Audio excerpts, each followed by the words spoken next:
प्रभु। तो यहाँ चैतन्य महाप्रभु जो बता रहे हैं बड़ा सरल, बहुत सरल तरीके से चैतन्य महाप्रभु मायावाद का खंडन कर रहे हैं, बहुत सरल तरीके से। क्या कह रहे हैं? जीवेर देह आत्मबुद्धि से ही मिथ्या है। वो जगत मिथ्या बोलते हैं कि जगत मिथ्या है।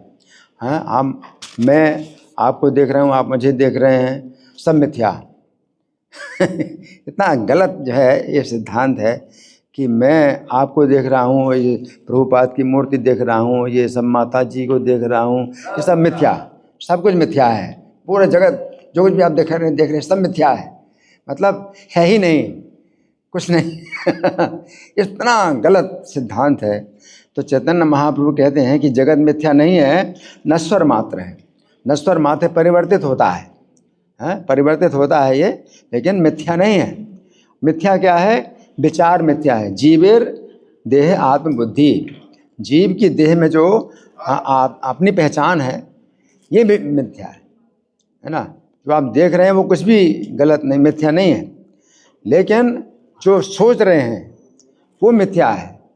हर व्यक्ति, हर जीव सोच रहा है अपने को क्या? शरीर, है ना। तो जो देख रहे हैं वो सब सत्य है, लेकिन जो सोच रहे हैं उसमें जो है ये बात, जो विचार है ये गलत है, मिथ्या है कि मैं शरीर हूँ।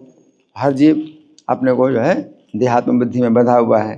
तो जीवेर देह आत्मबुद्धि से ही मिथ्या है, जगत ये मिथ्या न है, नश्वर मात्र है। जगत तो केवल अनित्य है।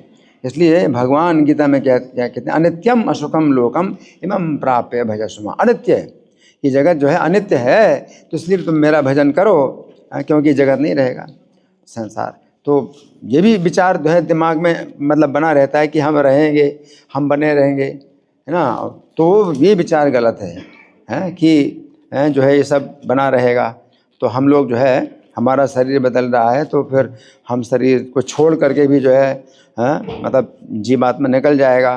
तो ये भी हम नहीं मतलब सोच पाते हैं, जो कि बिल्कुल स्पष्ट है, प्रत्यक्ष है कि शरीर छूटेगा।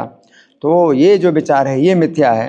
तो विचार ही केवल मिथ्या है और कोई चीज़ मिथ्या नहीं है जो आप देख रहे हैं और जो है आप जो समझ रहे हैं।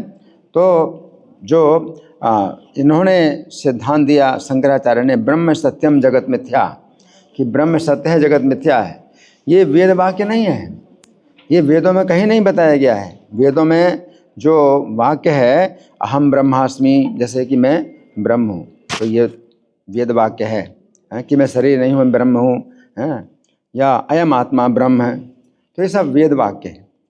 लेकिन ये वेद में कहीं नहीं आता है ब्रह्म सत्यम जगत मिथ्या। ये शंकराचार्य ने जो बनाया है सिद्धांत वो बिल्कुल गलत है ना। तो शंकराचार्य ने सिद्धांत मतलब क्या, अपना एक श्लोक जो है दिया, बड़ा जो है उन्होंने शक्तिशाली श्लोक जो है बनाया। हालांकि गलत है लेकिन बड़ा शक्तिशाली। श्लोकार्धेन प्रवक्ष्यामि यदुक्तम ग्रंथ कोटि भी।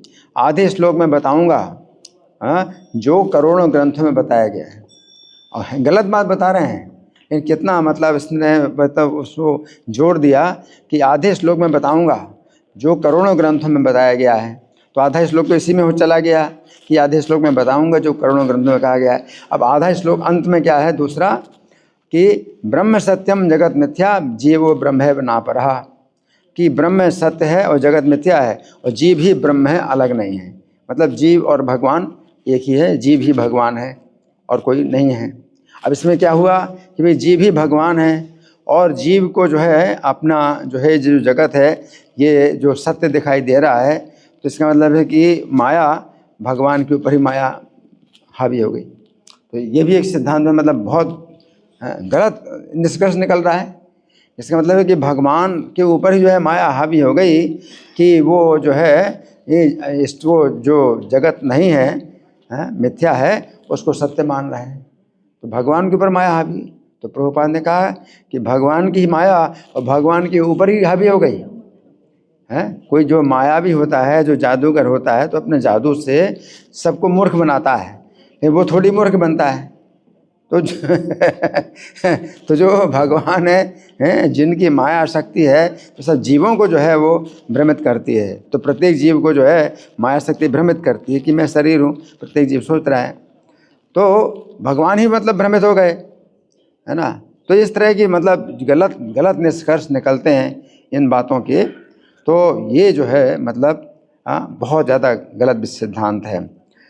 तो ये वेदों का वाक्य बिल्कुल नहीं है, और हमें जो है इस बात को अच्छी प्रकार से समझ लेना है। इसको बहुत अच्छी तरीके से काट सकते हैं, बहुत अच्छी तरीके से काट सकते हैं आप कि जगत को जो है कहीं भी मिथ्या नहीं कहा गया।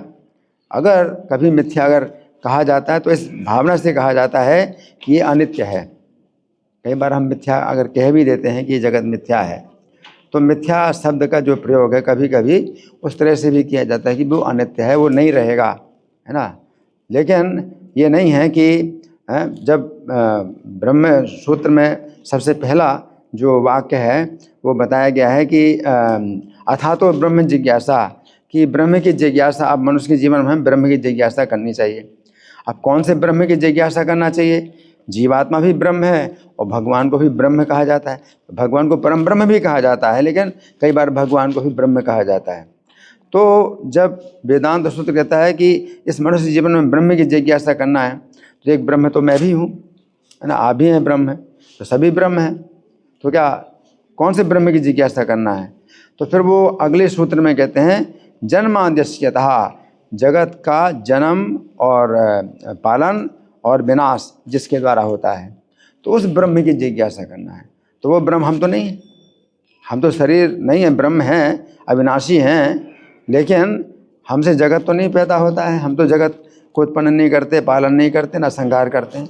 हमसे कुछ नहीं हो सकता, न जगत का पालन हो सकता है, ना संहार हो सकता है, ना जगत को उत्पन्न हो सकता है। तो कौन से ब्रह्म की जिज्ञासा करना चाहिए? उस परम ब्रह्म की जिज्ञासा करना ही चाहिए जिसके द्वारा जगत का जो है निर्माण होता है, जगत की उत्पत्ति होती है, जगत का पालन होता है, जगत का संहार होता है। तो वो ब्रह्म एक ही है, जबकि हम लोग सब ब्रह्म हैं और अनेक ब्रह्म हैं, और वो ब्रह्म जो एक ही है, परम ब्रह्म है, जिसके द्वारा जगत, अब जगत की उत्पत्ति होती है, अब आप जगत को मिथ्या कह रहे हैं, तो मतलब उस परम ब्रह्म को ही आप मिथ्या बोल रहे हैं, या परम ब्रह्म की इस क्रिया को ही मिथ्या बोल रहे हैं?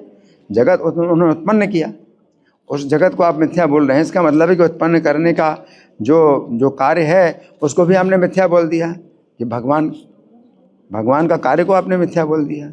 भगवान जगत का पालन कर रहे हैं और जगत को आप मिथ्या बोल रहे हैं, तो भगवान जगत का पालन कर रहे हैं, ये कहाँ से मतलब फिर आप जो है इस तरह से बोल रहे हैं कि भगवान के पालन कार्य को भी आप मिथ्या बोल रहे हैं, कि जगत मिथ्या है और भगवान पालन कर रहे हैं। क्या मतलब हुआ? फिर जगत का संहार भी भगवान करते हैं, आप कहते हैं जगत है ही नहीं, फिर संहार की बात कहाँ से आ गई? अगर जगत है ही नहीं, जगत मिथ्या है, तो जगत की उत्पत्ति की बात कहाँ से आ गई? भगवान ने उत्पन्न किया है। इसका मतलब ब्रह्म सत्यम जगत सत्यम, लेकिन यही है कि ब्रह्म नित्यम और जगत अनित्यम। इतना बोल सकते हो, तो इसमें क्या दिक्कत है? तो चैतन्य महाप्रभु जो है बड़े जो है सरल तरीके से मायावाद का खंडन कर रहे हैं। तो आप भी बिल्कुल तैयार रहिए, मायावाद का खंडन करने के लिए बिल्कुल तैयार रहिए, क्योंकि मायावाद जो है बहुत जो है ये गलत सिद्धांत है। और इस सिद्धांत के द्वारा क्या होता है कि जो मायावादी लोग हैं वो अब क्या सोचते हैं कि भाई अभी हम भक्ति कर रहे हैं, आप अभी भक्ति कर रहे हैं, या आगे चल कर के क्या होगी? ना भक्ति रहेगी और ना भक्त रहेगा और ना भगवान रहेंगे, सब एक हो जाएगा, सब कुछ एक हो जाएगा। तो इस तरह से जो है लोग जो है इस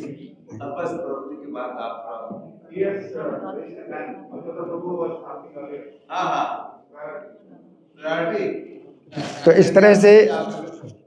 इस तरह से जो है ये बहुत ही गलत है कि आप भक्ति शुरू ही नहीं कर सकते। अगर आप भक्ति कर रहे हैं और आपने मायावादी सिद्धांत को अपना लिया, तो इसमें क्या होगा कि आप भक्ति कर रहे हैं तो आप भक्ति शुरू ही नहीं कर सकते, क्योंकि शुरू में ही आप ये सोच रहे हैं कि मैं भक्ति तो कर रहा हूँ, या आगे चल करके मैं भगवान बन जाऊँगा। ना भक्ति रहेगी, ना भक्त रहेगा, ना भगवान रहेंगे, एक ही ब्रह्म हो जाएगा, हम सब एक ही हो जाएंगे। इस तरह से हरे कृष्ण।